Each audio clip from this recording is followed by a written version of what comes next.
और पहले शुरुआत करेंगे आज की जो मार्केट की हमने हलचल देखी और जो हम अप ट्रेंड में जा रहे थे तो ऐसे लगता था कि हम यूज टू हो गए हैं कि अभी मार्केट्स ऊपर ही जाएंगे। तो आज जो एक हमको करेक्शन और के फॉल देखने को मिला उससे थोड़ी घबराहट ट्रेडर्स में काफ़ी करके आई है। इन्वेस्टर्स में भी थोड़े और शांत होंगे। आपको क्या लगता है आज का जो फॉल आया है कि करेक्शन आया है, आप इसको कैसे देख रहे हैं?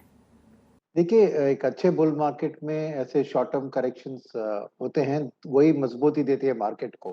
क्योंकि आपको ये समझना चाहिए कि बुल मार्केट के पीछे जो लिक्विडिटी का रश, बोथ वो इंटरनेशनल लिक्विडिटी और डोमेस्टिक इन्वेस्टर्स से जो म्यूचुअल फंड्स और रिटेल निवेशक जो पैसा डाल रहे हैं, उसके लिए मार्केट ज्यादा जा रही है। मगर एट द सेम टाइम एक लेवल ऑफ प्रॉफिट बुकिंग तो जरूर होता है। दूसरी चीज ये है कि इंटरनेशनली न्यूज फ्लो, क्योंकि एक तरफ supply shortages, transportation shortages, magnesium shortages, बहुत शॉर्टेजेस आ रहे हैं, तो नेचुरली थोड़ी एक क्या कहूँ मैं वॉलेटिलिटी जारी रहेगी। तो मेरे ख्याल में हर रोज मार्केट का ऊपर जाना भी अच्छा नहीं है। ऐसी कोई स्थिति नहीं है कि सब ठीक ठाक है गर्ल में। एक फ्यूचर आउटलुक इंडिया का बहुत खास अच्छा है, तो उसके ऊपर बेस करके जो भी इन्वेस्टर्स आ रहे हैं वो टिके रह रहे हैं। शॉर्ट टर्म ट्रेडर्स आएंगे, प्रॉफिट कुक करेंगे, जाएंगे, तो उनका स्टॉप लॉस और बुक प्रॉफिट का लेवल आता रहेगा ना। तो इसके लिए कोई डरने की जरूरत नहीं है। मेरे ख्याल में ऐसे वॉलेटिलिटी एक लॉन्ग टर्म इन्वेस्टर के लिए एक अच्छा मौका है अक्यूमुलेट करने के लिए अच्छे म्यूचुअल फंड और अच्छे स्टॉक्स को। ओके, तो एक चांस दे देता है ऑफ कोर्स जब भी मार्केट में करेक्शन आता है। लेकिन सुनील जी, आपको क्या लगता है कि आगे जाके अभी ये ट्रेंड जो है वो आप अभी भी पॉजिटिव ही देख रहे हैं? देखिए, इकोनॉमी की नंबर्स जो आ रही है पॉजिटिव आ रही है। अभी फेस्टिवल सीजन भी आ रहा है, दिवाली के टाइम में already top 10% of rich people का कंजम्पशन बढ़ गया है। एक V shape recovery definitely demand में हम देख रहे हैं। उसके साथ गवर्नमेंट की भी जो सपोर्ट है in terms of PLI scheme और एक्सपोर्ट्स को बूस्ट दे रहे हैं, इंफ्रास्ट्रक्चर को बूस्ट दे रहे हैं। तो मेरे ख्याल में अर्निंग सीजन जो आने वाले दिन में आएंगे और कमेंट्री जो कॉर्पोरेट से आएगी वो अच्छी खबर दिलवाएगी। तो मेरे ख्याल में undertone of the economy strength देनी चाहिए मार्केट को। अभी मार्केट में लिक्विडिटी का उतार चढ़ाव कोई प्रेडिक्ट नहीं कर सकता है, तो एक शॉर्ट टर्म में वॉलेटिलिटी रख सकती है, मगर कोई डरने की बात नहीं है क्योंकि इंडियन इकोनॉमी की फ्यूचर बहुत मजबूत लग रही है। हम्म। सुनील जी, खास करके आज हम अगर बात करें ब्रॉडर मार्केट्स की, स्मॉल कैप और मिड कैप इंडाइसेस की अगर बात करें, वो आप कैसा आउटलुक रहेगा? लेकिन अभी 2 दिन में देखें, कल और आज मिलके एक 1500 पॉइंट की एक टोटल गिरावट अभी तक हम देख रहे हैं। आप कैसे देख रहे हैं? ये एक सेक्टर लीडरशिप का टाइम फ्रेम हो रहा है। सी, अभी तक जो सेक्टर्स ने मार्केट को अप दिया है वो है लार्जली सेफ्टी ओरिएंटेड सेक्टर्स थे, जैसे आईटी के थे, फार्मा के थे और वो सब चीज। अभी आने वाले दिन में हम देख रहे हैं कि डोमेस्टिक इकोनॉमी की रिकवरी के साथ कैपेक्स की रिकवरी साइकिल में कैपिटल गुड्स, इंडस्ट्रियल्स, वो सब सेगमेंट्स बड़े आएंगे। At the same time export की स्टोरी तो जबरदस्त आ रही है, तो केमिकल्स वहां पे भी आप एक्शन देखेंगे। तो इंडेक्स के अंदर मिड एंड स्मॉल कैप में एक प्रॉफिट बुकिंग हो रहा है जहां पे ऑलरेडी राइज ज्यादा हो गया हो और अब नया लीडरशिप सामने आ रहा है, तो उसको देख के री इन्वेस्टमेंट होगा। तो मेरे ख्याल में ये जो करेक्शन हो रहा है ये चेंज ऑफ लीडरशिप है, सेक्टर लीडरशिप का चेंज इन स्टांस हो रहा है, तो उसी का फायदा हमें भी उठाना चाहिए। और जो भी सेक्टर्स ने ऑलरेडी फ्यूचर अर्निंग्स को डिस्काउंट करके एक वैल्यूएशन लेवल पे पहुंचा है वहां पे प्रॉफिट बुकिंग जरूर हो सकती है। ओके, तो ऑफ कोर्स प्रॉफिट बुकिंग करने का समय आ गया है, आप कह रहे हैं। तो कहाँ प्रॉफिट बुक करना चाहिए? कोई ऐसे काउंटर्स, सेक्टर्स, आप कहाँ प्रॉफिट बुक कर रहे हैं? देखिए, मैं कहूंगा कि एट दिस टाइम ना, तो इंटरनेशनल ओरिएंटेड जो बिजनेसेस है वो इंटरनेशनल सिनेरियो के ऊपर डिपेंड होते हैं। सेकेंड इज इंटरनेशनल ओरिएंटेशन में जिसका इंपोर्ट कंटेंट ज्यादा है, क्योंकि कमोडिटी प्राइसेस राइजिंग ट्रेंड में है, ऑयल की दाम भी बढ़ रही है। तो इंपोर्ट एक्सपोर्ट की जो स्थिति है वहां पे थोड़ा उतार चढ़ाव देख सकते हैं। और ऑलरेडी मार्केट ने थोड़ा डिस्काउंट कर लिया, तो यहाँ पे अभी थोड़ा उनके ईपीएस के ऊपर थोड़ा दबाव आ सकता है।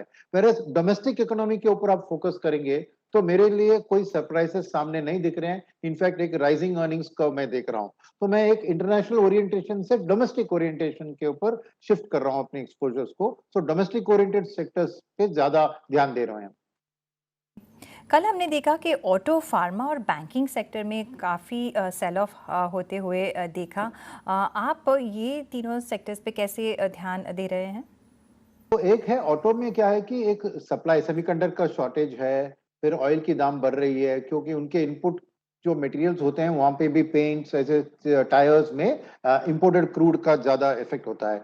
तो एक वो स्थिति है कि अभी तक ऑटो में जो रनअप देखा आपने, एक रिवाइवल ऑफ फेस्टिवल डिमांड के ऊपर देखा, बट अभी सप्लाई शॉर्टेज आके उनको थोड़ा हर्ट कर रही है, तो मार्केट में उधर प्रॉफिट बुकिंग हो रहा है, वो एक स्थिति है। फार्मा में क्या है कि फार्मा का रनअप कोविड के पीछे रनअप था कि वर्ल्ड में डिमांड होगा ड्रग्स के लिए, ये वो अब कोविड की स्थिति में हल दिख रहा है, वैक्सीनेशन लेवल्स बढ़ रहे हैं, तो एक ओवरऑल फार्मा के लिए जो बहुत जबरदस्त पॉजिटिव आउटलुक था वो अभी थोड़ी मॉडरेट हो रही है।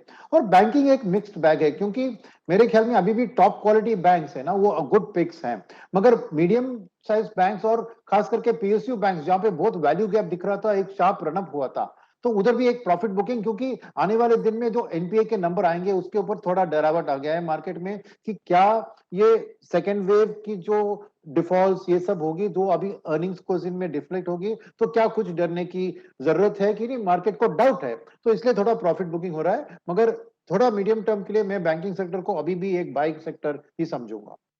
सही है, क्योंकि अभी जो जितने भी बैंकिंग के अपडेट्स, बिजनेस अपडेट्स आए हैं वो काफ़ी एनकरेजिंग आए हैं। जो नंबर्स में कन्वर्ट होते हैं कि नहीं वो तो रिज़ल्ट के समय ही पता चलेगा।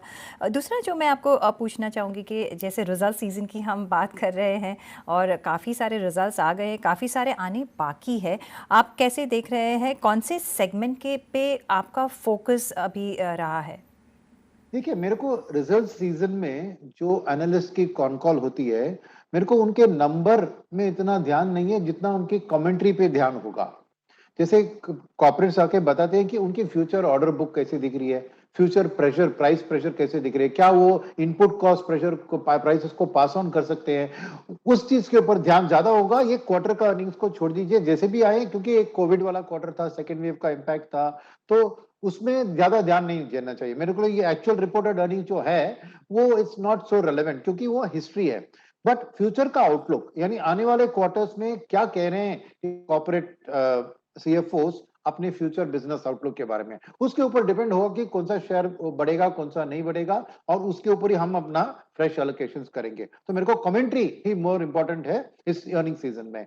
सेकेंड चीज आप याद रखिए कि ये अर्निंग सीजन में मैं क्यों बता रहा हूं कि कमेंट्री इंपॉर्टेंट है, क्योंकि मार्केट अभी लीडरशिप यानी FY22 के अर्निंग्स तक जो मार्केट की फोकस रही पिछले क्वार्टर तक, अब FY23 की अर्निंग्स के ऊपर ध्यान जाएगी, क्योंकि फॉरवर्ड पी जो भी मेजर करते हैं ना, वो अभी 22-23 साल को मेजर करेंगे। तो कमेंट्री ही ये हमें एक क्लू दे सकता है, क्या 22-23 में अर्निंग्स इस साल के अर्निंग से बेहतर बढ़ेंगे, तो बढ़ेंगे तो कितना परसेंटेज बढ़ेंगे। तो ध्यान सब कमेंट्री और फ्यूचर डिस्काउंटिंग के ऊपर है। जी ज़रूर। साथ में ऑफ कोर्स हम देख रहे हैं कि डायरेक्ट इन्वेस्टमेंट तो बहुत आ गए है मार्केट में, लिक्विडिटी भरपूर है, रिटेल इन्वेस्टर से मार्केट ड्रिवन है। लेकिन अभी म्यूचुअल फंड की बात करें तो वहाँ कैसा ट्रेंड चल रहा है, कितने निवेश वहाँ से थ्रू म्यूचुअल फंड हो रहा है? म्यूचुअल फंड को अभी एसआईपी से जबरदस्त सपोर्ट मिल रहा है। तो कोविड के पैंडेमिक के टाइम लास्ट ईयर मार्च में देखें तो करीबन 6-7 हजार की एसआईपी बुक थी। आज इस महीने हमने देखा कि 10,000 करोड़ को पार कर लिया। यानी रिटेल निवेशक अपने डिस्ट्रीब्यूटर्स एडवाइजर्स के थ्रू इस वॉलेटाइल टाइम में एसआईपी एसटीपी का रूट अडॉप्ट कर रहे हैं, और वो कॉन्फिडेंस दिखा रहे हैं कि मार्केट में इकोनॉमी की फ्यूचर अच्छी है।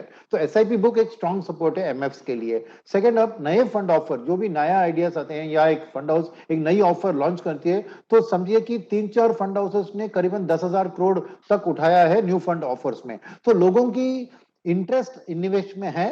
एट द सेम टाइम जो निवेशक 3-5 साल से वेट कर रहे थे और कोविड के टाइम में उनको बहुत धक्का लगा, उसके बाद उनके एनएवी इंप्रूव आती आई, तो नेचुरली उनको अभी प्रॉफिट आ गया, तो प्रॉफिट बुकिंग भी चल रहा है। तो एक मैं कहूंगा कि ओल्डर इन्वेस्टर्स थोड़ा प्रॉफिट बुक कर रहे हैं, रिएलोकेट कर रहे हैं, at the same time new investors जरूर सपोर्ट दे रहे हैं मार्केट को। तो म्यूचुअल फंड के पास बहुत पैसा है। म्यूचुअल फंड्स क्या कर रहे हैं कि अपना लीडरशिप, जैसे मैंने कहा, जो सेक्टर्स अभी बढ़ रहे हैं वहां पे प्रॉफिट बुक करके रिएलोकेट कर रहे हैं डोमेस्टिक इकोनॉमी ओरिएंटेड सेक्टर्स पे। तो म्यूचुअल फंड में देखिए तो कैश पोजीशंस ज्यादातर हमारी, मैं नहीं कहूंगा कि हमारी कैश पोजीशन ज्यादा है, हम 3-4% ही कैश में रख रहे हैं, मगर शायद कुछ और प्लेयर जिनके पास भरपूर पैसा आया हो न्यू फंड ऑफर के कारण, वो थोड़ा कैश में वेट करके एक फ्यूचर लीडरशिप के लिए वेट कर रहे हैं। तो म्यूचुअल फंड की एलोकेशन धीरे धीरे आने वाले महीने में बढ़ेगी जरूर मार्केट के अंदर।